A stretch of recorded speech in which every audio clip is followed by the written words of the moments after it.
ಬಗೆದಷ್ಟು ಕೂಡ ಬಯಲಾಗ್ತಾ ಇದೆ ವಂಚಕಿ ರೇಖಾ ಬಂಡವಾಳ. ಪೊನ್ನಂಪೇಟೆ ಕೇಸ್ನಿಂದ ರೇಖಾ ಬಂಡವಾಳ ಇನ್ನಷ್ಟು ಬಯಲಾಗಿದೆ. ನಿನ್ನೆ ಮೊನ್ನೆಯದ್ದಲ್ಲ ಈ ರೇಖಾಳ ವಂಚನೆಯ ಕರಾಳದಂತೆ 2017ರಿಂದಲೂ ಕೂಡ ನಡೀತಾ ಇದೆ ರೇಖಾ ಮತ್ತು ಟೀಮ್ನ ವಂಚನೆಗಳು. ಇಡಿ, ಐಟಿ ಮತ್ತೆ ಸಿಐಡಿ ಮಾತ್ರ ಅಲ್ಲ, ಜಡ್ಜ್ ಹೆಸರಲ್ಲೂ ಕೂಡ ಈಕೆ ವಂಚಿಸಿದ್ದಾಳೆ ಅನ್ನೋದು ಗೊತ್ತಾಗ್ತಾ ಇದೆ. 2017ರಲ್ಲಿ ಮಹಿಳೆಯೊಬ್ಬರಿಗೆ ಬರೋಬ್ಬರಿ 1 ಕೋಟಿ ರೂಪಾಯಿ ವಂಚಿಸಿದ್ದಾಳೆ. ಇಜಾಜ್ ಅನ್ನೋರಿಗೆ 3.6 ಕೋಟಿ ರೂಪಾಯಿ ವಂಚಿಸಿದ್ದಾಳೆ. ಇಡಿ, ಐಟಿ ಮತ್ತೆ ಸಿಐಡಿ, ಸಿಸಿಬಿ ಕಚೇರಿಗಳನ್ನು ತೋರಿಸಿ ರೇಖಾ ಈ ರೀತಿಯಾಗಿ ವಂಚನೆ ಮಾಡಿರೋದು. ಒಂದೊಂದೇ ಪ್ರಕರಣಗಳು ಬೆಳಕಿಗೆ ಬರ್ತಾ ಇದೆ. ಕೋಟ್ಯಾಂತರ ರೂಪಾಯಿ ಈ ರೀತಿ ಹೇಳ್ಕೊಂಡು ಈಕೆ ವಂಚಿಸಿರುವಂತಹ ಪ್ರಕರಣಗಳು ಇವತ್ತು ನಿನ್ನೆಯಿಂದಲ್ಲ. ಇದು 2017ರಿಂದ ಕೂಡ ಈ ರೇಖಾ ಮತ್ತೆ ಈಕೆಯ ಟೀಮ್ ಈ ತರ ಹೇಳ್ಕೊಂಡು ಸಾಕಷ್ಟು ಜನರಿಗೆ ವಂಚಿಸಿದ್ದಾರೆ. ಅದು ಕೂಡ ಕೋಟಿಗಳ ಲೆಕ್ಕದಲ್ಲಿ. ಐಟಿ, ಇಡಿ, ಸಿಸಿಬಿ, ಸಿಐಡಿ ಕಚೇರಿಗಳನ್ನೆಲ್ಲ ತೋರಿಸ್ಕೊಂಡು ನ್ಯಾಯಾಧೀಶರ ಹೆಸರನ್ನ, ಜಡ್ಜ್ಗಳ ಹೆಸರನ್ನು ಬಿಟ್ಟಿಲ್ಲ.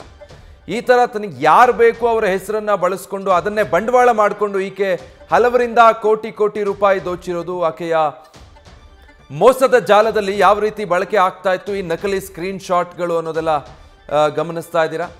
ಇಂಥದ್ದನ್ನೆಲ್ಲ ತೋರಿಸಿ ನಂಬಿಸಿ ಕೋಟ್ಯಾಂತರ ರೂಪಾಯಿ ಮೋಸ ಮಾಡಿದ್ದಾಳೆ. ಈಗ ಒಂದು ಪ್ರಕರಣ ಬೆಳಕಿಗೆ ಬಂದಾದ ಮೇಲೆ ಈಕೆ ಬಲೆಗೆ ಬಿದ್ದಿದ್ದು. ಆದರೆ ಅದನ್ನ ಕೂಲಂಕುಷವಾಗಿ ವಿಚಾರಣೆ ಮಾಡ್ತಾ ಹೋಗ್ತಿದ್ದ ಹಾಗೆ ಸಾಕಷ್ಟು ಇಂಥ ವಂಚನೆ ಪ್ರಕರಣಗಳು ಒಂದೊಂದಾಗಿ ಬಯಲಿಗೆ ಬರ್ತಾ ಇದೆ. ಡೀಟೇಲ್ಸ್ ಕೊಡ್ತಾರೆ ಈ ಬಗ್ಗೆ ಅಂಕಿತಾ. ಈಗ 2017ರಿಂದ ಟ್ರ್ಯಾಕ್ ರೆಕಾರ್ಡ್ ಇದೆ ಈ ವಂಚಕಿ ರೇಖಾ ಮಾಡಿರುವಂತಹ ವಂಚನೆ ಕೇಸ್ಗಳ ಬಗ್ಗೆ. ಡೀಟೇಲ್ಸ್ ಏನ್ ಲಭ್ಯ ಆಗ್ತಾ ಇದೆ?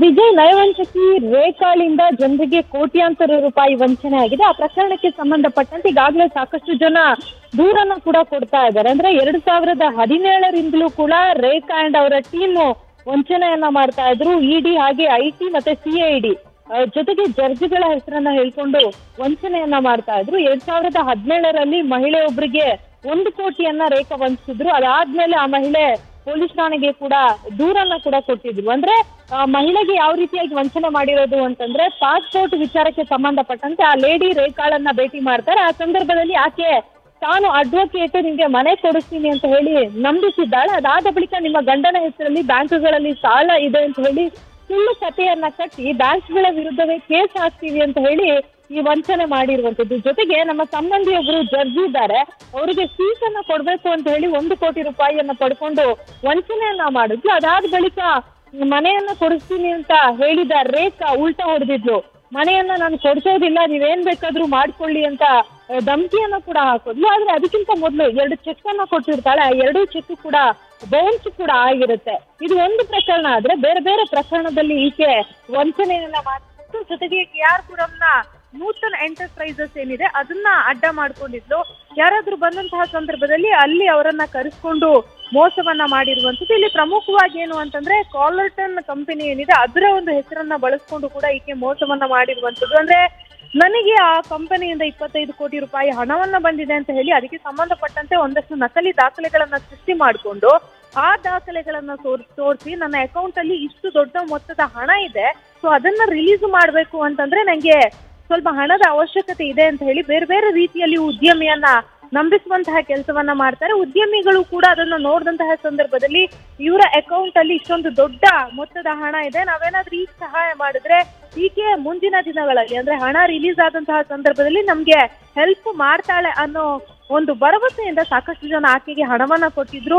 ಎಲ್ಲಿ ಒಂದು ಕಡೆ ಆಕೆಯ ವಿರುದ್ಧ ದೂರು ದಾಖಲಾಗಿ ಎಲ್ರಿಗೂ ಕೂಡ ಗೊತ್ತಾಗುತ್ತೋ ಆ ಸಂದರ್ಭದಲ್ಲಿ ಬೇರೆ ಬೇರೆ ಪ್ರಕರಣಕ್ಕೆ ಸಂಬಂಧಪಟ್ಟಂತೆ ಸಾಕಷ್ಟು ಜನ ಬಂದು ದೂರನ್ನ ಕೊಡುವಂತಹ ಕೆಲಸವನ್ನ ಮಾಡ್ತಾರೆ. ಬೆಂಗಳೂರು ಮಾತ್ರ ಅಲ್ಲ, ಬೇರೆ ಬೇರೆ ಕಡೆಗಳಲ್ಲಿ ಅಂದ್ರೆ ಪೊನ್ನಂಪೇಟೆ ಸೇರಿದಂತೆ ಹಲವು ಕಡೆ ಈಕೆಯ ವಿರುದ್ಧ ಕೇಸ್ ಕೂಡ ದಾಖಲಾಗಿದೆ. ಈಕೆ ಮಾತ್ರ ಅಲ್ಲ, ಈಕೆಯ ಜೊತೆ ಇನ್ನೊಬ್ಬ ಸೇರಿದ್ದ. ಜೊತೆಗೆ ಈಕೆಯ ಪತಿ ಏನಿದ್ದಾನೆ ಆತ ಕೂಡ, ಮಂಜುನಾಥಾಚಾರಿ ಕೂಡ ಈಕೆಗೆ ಸಾಥ್ ಕೊಡ್ತಾ ಇದ್ದ ಅನ್ನೋದ್ರ ಬಗ್ಗೆ ಈಗಾಗಲೇ ಪೊಲೀಸರು ಮಾಹಿತಿಯನ್ನ ಪಡ್ಕೊಂಡು 3 ಜನ ಆರೋಪಿಗಳನ್ನ ಬಂಧಿಸುವಲ್ಲಿ ಕೂಡ ಯಶಸ್ವಿಯಾಗಿದ್ದಾರೆ. ವಿಜಯ್, ಅಂಕಿತಾ ಹಾಗೆ ಸಂಪರ್ಕದಲ್ಲಿರಿ, ಮತ್ತೆ ಮಾತಾಡಿಸ್ತೀನಿ. ಸೊ ಈ ರೀತಿ ಮೊದಲಿಗೆ ಈಕೆ ನಯವಾಗಿ ಕೆಡ್ಡಾಗಿ ಬೀಳಿಸೋದು, ಅದಾದ್ಮೇಲೆ ದುಡ್ಡು ದೋಚೋದು, ನಂತರ ಕೇಳಿದ್ರೆ ನಾನು ಕೊಡೋದೇ ಇಲ್ಲ, ಏನ್ ಬೇಕಾದ್ರೂ ಮಾಡ್ಕೊಳ್ಳಿ ಅಂತ ಹೇಳಿ ಧಮಕಿ ಹಾಕೋದು. ಒಬ್ಬೊಬ್ಬರಾಗೆ ಈಗ ಕಂಪ್ಲೇಂಟ್ ಫೈಲ್ ಮಾಡೋದಕ್ಕೆ ಮುಂದಾಗಿದ್ದಾರೆ. ಕೇಸ್ಗಳು ಕೂಡ ಬೆಳಕಿಗೆ ಬರ್ತಾ ಇವೆ.